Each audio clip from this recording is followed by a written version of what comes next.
Porque lá era o sobrevivente da chacina no Piauí. A chacina dos pobres. O que eu fico puto é isso. Uma repercussão danada. Descobriram na mesma hora quem eram os caras que praticaram a chacina do Rio de Janeiro. A nossa foi em setembro. Só que eram pobres, não eram médicos, não tinham irmão de deputada. E tá por isso mesmo até agora. Vamos a Parnaíba, a segunda maior cidade do estado do Piauí, com quase 200 mil habitantes, com o Mesquitão também é campeão, num oferecimento do Tem Tudo Home Center. Do material de construção é do alicerce ao acabamento. Qualquer compra no Tem Tudo Home Center, você concorre a uma moto 0 quilômetro. Notícias de Parnaíba. Oferecimento Saíque PX, o cheirinho que protege. Tem Tudo Home Center. Temos tudo, do alicerce ao acabamento e até o menor preço. Avenida Doutor João Silva Filho, em Parnaíba.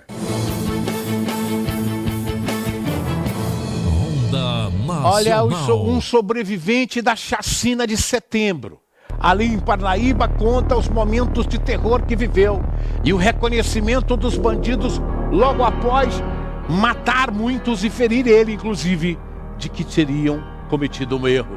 Boa tarde, Mesquitão. Você também é campeão. Olá, mais uma vez, boa tarde, Silas. Boa tarde a todos que nos assistem em todo o Brasil. Exatamente.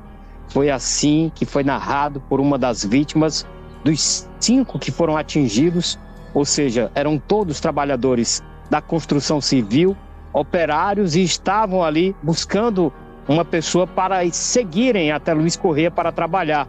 E nesse trajeto, Silas, o único erro, segundo o relato da própria vítima, foi que eles retornaram pelo mesmo caminho para não atolar o carro mais à frente. E aí foram surpreendidos por pelo menos 6 homens armados, encapuzados, todos vestidos de preto, que começaram a atirar sem perguntar nada. Depois de terem sido baleados, 3 morrerem, 2 se fingirem de mortos, os criminosos falaram que haviam confundido, não era ele que estava ali.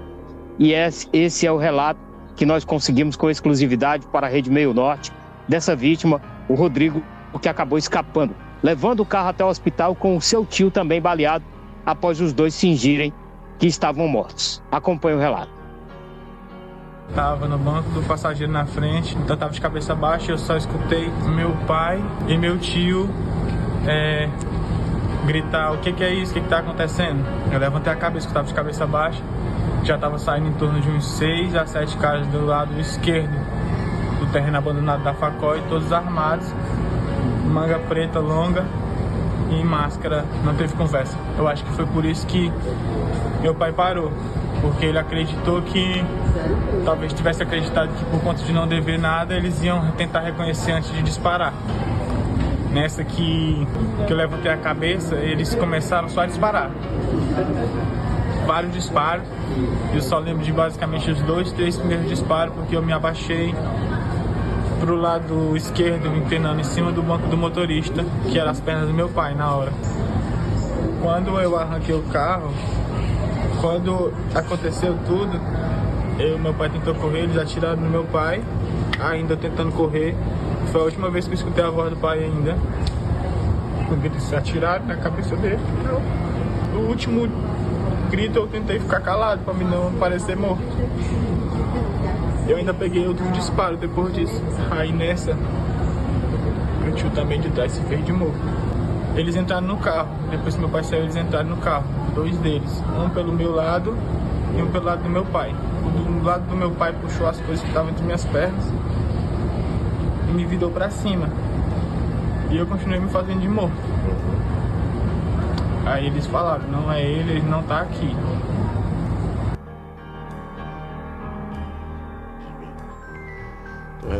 Muito forte, Silas, muito forte o relato dele. Lembrando que aí ele estava no hospital depois de ter passado por procedimento cirúrgico, porque foi também baleado diversas vezes.